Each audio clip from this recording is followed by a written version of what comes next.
அனைவருக்கும் வணக்கம். கிரிக்கெட் ரசிகர்களே, நமது யூடியூப் சேனலுக்கு உங்களை அன்புடன் வரவேற்கிறோம்.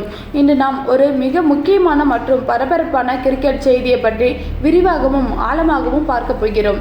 இந்திய கிரிக்கெட் அணி 2026ஆம் ஆண்டில் இறுதியில் நியூசிலாந்து நாட்டிற்கு சென்று மாபெரும் கிரிக்கெட் தொடரில் பங்கேற்க உள்ளது. அதிகாரப்பூர்வ அறிவிப்பை இந்திய கிரிக்கெட் கட்டுப்பாட்டு வாரியமான PCCI மற்றும் நியூசிலாந்து கிரிக்கெட் வாரியம் இணைந்து வெளியிட்டுள்ளன. நியூசிலாந்து மண்ணில் சுற்றுப்பயணம் செய்து விளையாடுவது என்பது எந்த ஒரு உலகத்தரமான அணிக்கும், குறிப்பாக ஆசிய கண்டத்தை சேர்ந்த அணிகளுக்கு எப்போதுமே ஒரு மிகப்பெரிய சவாலாகவே இருந்து வருகிறது. அந்த சவாலை நமது இந்திய அணி மீண்டும் ஒரு முறை எதிர்கொள்ள தயாராகிவிட்டது. நீங்கள் பலரும் எதிர்பார்த்தது போல இந்த தொடரில் 5 T20 போட்டிகள், 5 ஒருநாள் போட்டிகள் மற்றும் உலக டெஸ்ட் சாம்பியன்ஸ் சுற்றின் ஒரு பகுதியாக 2 டெஸ்ட் போட்டிகள் நடைபெற உள்ளன. ரசிகர்கள் மத்தியில் 3 டெஸ்ட் போட்டிகள் நடைபெறும் என்ற எதிர்பார்ப்பு இருந்தாலும் அதிகாரப்பூர்வ அட்டவணையின்படி 2 டெஸ்ட் போட்டிகள் மட்டுமே உறுதி செய்யப்பட்டுள்ளன. இந்த முழுமையான தொடர் வரும் அக்டோபர் மாதம் 22ஆம் தேதி தொடங்கி டிசம்பர் மாதம் 1ஆம் தேதி வரை நியூசிலாந்தின் பல்வேறு நகரங்களில் கோலாகலமாக நடைபெற உள்ளது. இந்த வீடியோவில் நாம் இந்த சுற்றுப்பயணத்தின் முழு அட்டவணை, மைதானங்களின் தன்மை, கடந்த காலங்களில் நியூசிலாந்தில் இந்திய அணியின் செயல்பாடுகள் மற்றும் இந்த முறை இந்திய அணிக்கு காத்திருக்கும் சவால்கள் என அனைத்து எந்தவித இடைவெளியும் இன்றி ஒரு விரிவான அலசலாக பார்க்க போகிறோம். முதலில் நாம் இந்த சுற்றுப்பயணத்தின் தொடக்கமான T20 தொடரை பற்றி பார்ப்போம். அக்டோபர் 22ஆம் தேதி கிறிஸ்ட் சர்ச் மைதானத்தில் முதல் T20 போட்டியுடன் இந்த மாபெரும் சுற்றுப்பயணம் தொடங்குகிறது. T20 கிரிக்கெட்டை பொறுத்தவரை நியூசிலாந்து அணி எப்போதுமே தங்களது சொந்த மண்ணில் மிகவும் ஆபத்தான அணியாகவே திகழ்ந்து வருகிறது. கிறிஸ்ட் சர்ச் மைதானத்தின் ஆடுகளம் வேகப்பந்து வீச்சாளர்களுக்கு நல்ல பவுன்ஸை வழங்கக்கூடியது என்றாலும் பேட்ஸ்மேன்கள் நிலைத்து நின்றுவிட்டால் பெரிய ஸ்கோர்களை எளிதாக குவிக்க முடியும். முதல் போட்டியை தொடர்ந்து அக்டோபர் 24ஆம் தேதி அதே கிறிஸ்ட் சர்ச்சில் உள்ள புகழ்பெற்ற ஹாக்கி ஹோல் மைதானத்தில் 2வது T20 போட்டி நடைபெறுகிறது. இந்த மைதானம் அதன் இயற்கை எழில் கொஞ்சம் சூழல்களுக்கும் திறந்த வெளி மைதானமாக இருப்பதால் வீசும் கடுமையான குளிர்காற்றுக்காகவும் பெயர் பெற்றது. இந்த காற்றின் திசையை சரியாக கணித்து பந்து வீசுவது நாம் இந்திய பந்து வீச்சாளர்களுக்கு ஒரு பெரிய சவாலாக இருக்கும். அதன் பிறகு அக்டோபர் 27ஆம் தேதி வெலிங்டன் நகரில் உள்ள ஹென்டிக் ஸ்டேடியத்தில் 3வது T20 போட்டி நடைபெற உள்ளது. வெல்டிங் நகரம் எப்போதுமே பலத்த காற்று வீசும் நகரமாகவே அறியப்படுகிறது. எனவே காற்றில் பந்து அதிகமாக சுங்கிங் ஆகும் வாய்ப்பு உள்ளது. இதைத் தொடர்ந்து அக்டோபர் 30ஆம் தேதி நியூசிலாந்தில் மிகப்பெரிய மைதானமான ஆக்லாந்தில் உள்ள ஈடன் பார்க்கில் 4வது T20 போட்டி திட்டமிடப்பட்டுள்ளது. ஈடன் பார்க் மைதானத்தின் எல்லைகள், குறிப்பாக ஸ்ட்ரைட் பவுண்டரிகள் மிகவும் சிறந்தவை. எனவே இந்த மைதானத்தில் சிக்ஸர் மழை பொழிவதை ரசிகர்கள் நிச்சயம் எதிர்பார்க்கலாம். பந்து வீச்சாளர்கள் இங்கு கொஞ்சம் தவறு செய்தாலும் ரன்கள் மளமளவென குவியும். இறுதியாக நவம்பர் 1ஆம் தேதி ஹாக்மிட்டனில் உள்ள சேடன் பார்க் மைதானத்தில் 5வது மற்றும் கடைசி T20 போட்டி நடைபெறுகிறது. சேடன் பார்க் ஆடுகளம் சுழற்பந்து வீச்சாளர்களுக்கும் ஓரளவு ஒத்துழைப்பு தரக்கூடியது என்பதால் இந்த இறுதிப் போட்டியில் நமது ஸ்பின்னர்களின் பங்கு மிக முக்கியமாக இருக்கும். 5 போட்டிகள் கொண்ட இந்த நீண்ட T20 தொடர் இளம் இந்திய வீரர்களுக்கு தங்களது திறமையை வெளிப்படுத்த ஒரு மிக சிறந்த வாய்ப்பாக அமையும். T20 தொடரின் பரபரப்பு அடங்குவதற்குள் நவம்பர் 4ஆம் தேதி முதல் ஒருநாள் கிரிக்கெட் தொடர் தொடங்குகிறது. 5 போட்டிகள் கொண்ட இந்த ஒருநாள் தொடரின் முதல் போட்டி மீண்டும் ஆக்லாந்தில் உள்ள ஈடன் பார்க்கில் நடைபெறுகிறது.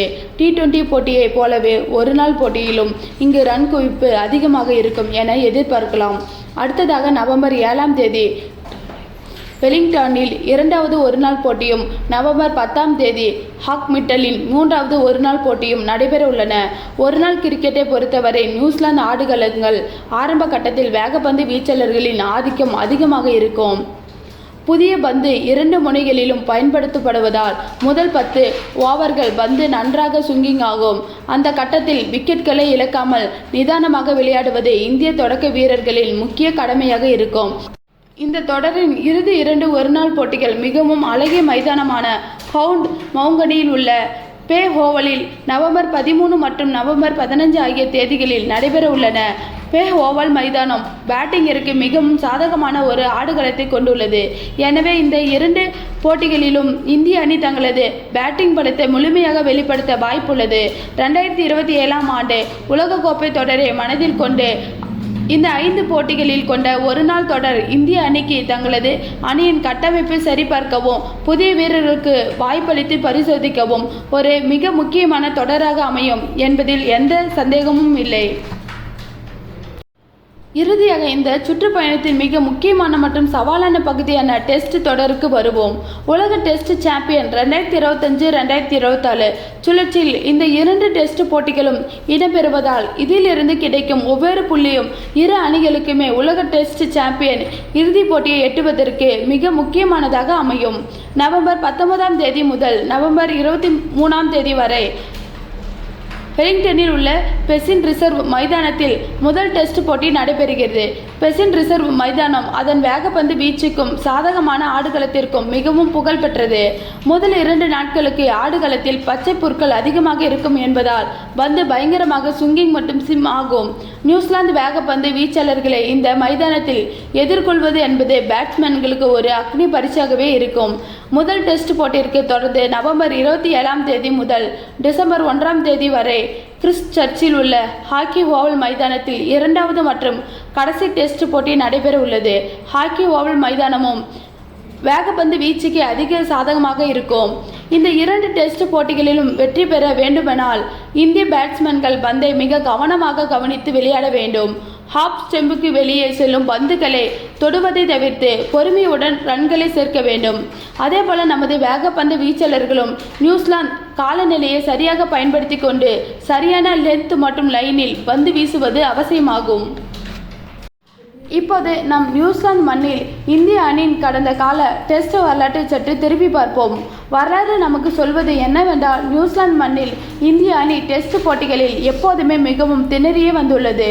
இதுவரை நியூசிலாந்தில் இந்திய அணி 2 முறை மட்டுமே டெஸ்ட் தொடரை வென்று வரலாற்று சாதனை படைத்துள்ளது. முதலாக 1968ஆம் ஆண்டு மன்சூர் அலிகான் பட்டோடி தலைமையிலான இந்திய அணி நியூசிலாந்து சென்று 3-1 என்ற கணக்கில் அபார வெற்றி பெற்று வரலாற்று சாதனை படைத்தது. அதன் பிறகு பல வருடங்களாக இந்திய அணியால் அங்கு டெஸ்ட் தொடரை வெல்ல முடியவில்லை. 1976இல் தொடர் 1-1 என சமனில் முடிந்தது. பின்னர் 1981, 1990 ஆகிய ஆண்டுகளில் நடந்த தொடர்களில் நியூசிலாந்து அணி 1-0 என்ற கணக்கில் வெற்றி பெற்றது. அதன் பிறகு 2014ஆம் ஆண்டு MS தோனி தலைமையிலே மீண்டும் சென்றபோது 1-0 என்ற கணக்கில் தொடரை இழந்தோம். கடைசியாக 2020ஆம் ஆண்டு விராட் கோலி தலைமையிலான இந்திய அணி நியூசிலாந்து சென்று 2 போட்டிகள் கொண்ட டெஸ்ட் தொடரில் விளையாடி 2-0 என்ற கணக்கில் ஒயிட் வாஷ் ஆகி படுந்தோல்வியை சந்தித்தது.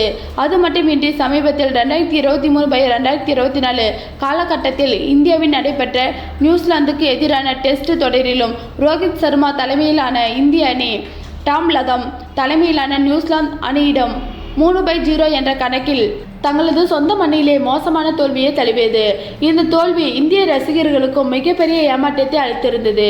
சொந்த மண்ணில் சந்தித்த அந்த படுந்தோல்விக்கு பழித்திருக்கும் வகையிலும் 2029ஆம் ஆண்டிற்கு பிறகு நியூசிலாந்து மண்ணில் ஒரு டெஸ்ட் தொடரை கைப்பற்றும் முனைப்பிலும் இந்திய அணி இந்த முறை முழு பலத்துடன் களமிறங்க உள்ளது. இந்த சுற்றுப்பயணத்தின் வெற்றியை தீர்மானிக்கப் போவது எந்த அணி, அந்த நாட்டு சீதோஷ்ண நிலைக்கு விரைவாக தங்களை மாற்றிக்கொள்வார்களா என்பதுதான். நியூசிலாந்தில் நிலவும் கடுமையான குளிர், பலத்த காற்று மற்றும் ஆடுகளத்தின் ஈரப்பதம் ஆகியவை பந்து வீச்சாளர்களுக்கு, குறிப்பாக வேகப்பந்து வீச்சாளர்களுக்கும் மிகவும் சாதகமாக அமையும். பேட்ஸ்மேன்கள் கண்களை நன்கு பந்துக்கு நேராக வைத்து பந்து எங்கு பீச் ஆகுகிறது, எந்த திசையில் ஸ்விங்கிங் ஆகிறது என்பதை மிக கூர்மையாக கவனித்து விளையாட வேண்டும். இந்திய அணியின் வேகப்பந்து வீச்சுத்துறை உலகத்தரம் வாய்ந்தது என்பதால் நியூசிலாந்து பேட்ஸ்மேன்களுக்கும் இந்த தொடர் எளிதாக இருக்காது. இரு அணிகளுக்கும் இடையிலான இந்த மோதல் கிரிக்கெட் ரசிகர்களுக்கும் ஒரு மிகப்பெரிய விருந்தாக அமையும். உலக டெஸ்ட் சாம்பியன்ஸ் புள்ளிகள், ஒருநாள் மற்றும் T20 போட்டிகளுக்கான எதிர்கால திட்டமிடல் என பல விஷயங்களை உள்ளடக்கிய இந்த சுற்றுப்பயணம் இந்திய கிரிக்கெட்டின் எதிர்கால பாதையை தீர்மானிக்கும் ஒரு முக்கிய மைல்கல்லாக பார்க்கப்படுகிறது. அக்டோபர் 22ஆம் தேதி தொடங்கும் இந்த கிரிக்கெட் திருவிழாவிற்கு நாமும் மிகுந்த ஆவலோடு காத்திருப்போம். இந்த சுற்றுப்பயணத்தில் எந்த அணி வெற்றி பெறும், எந்த வீரர்கள் சிறப்பாக விளையாடுவார்கள் என்பது குறித்து உங்களின் கருத்துக்களை கீழே பதிவிடுங்கள். இந்த விரிவான அலசல் உங்களுக்கு பிடித்திருந்தால் லைக் செய்து உங்கள் நண்பர்களுடன் பகிர்ந்து கொள்ளுங்கள். மேலும் பல கிரிக்கெட் அப்டேட்டுகளுக்கு நமது சேனலோடு இணைந்திருங்கள். நன்றி, வணக்கம்.